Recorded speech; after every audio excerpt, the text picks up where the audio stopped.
Hello friend, जय जगन्नाथ, नमस्कार। आज कई पद कथा मो मनरू गोटे कागज लिखी। सुख आ दुख, सुख दुख तो समस्त जीवन में अच्छी। से कथा को लेकिन आज लिखी कई पद मो मनरू। आपन को जदि भल लगे निश्चय मत कहे। यहाँ मो मन भितर थिबा भावना सुख आ दुख।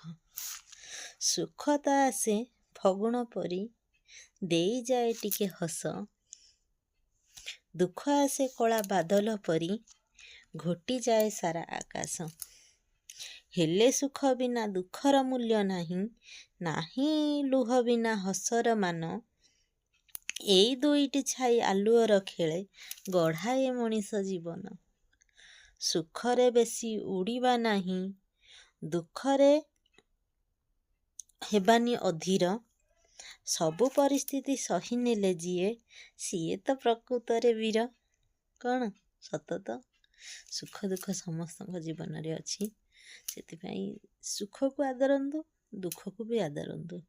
देखिए ता परिमाणटा कौन अधीर हेले कौन हम कि ना कौन रहुची।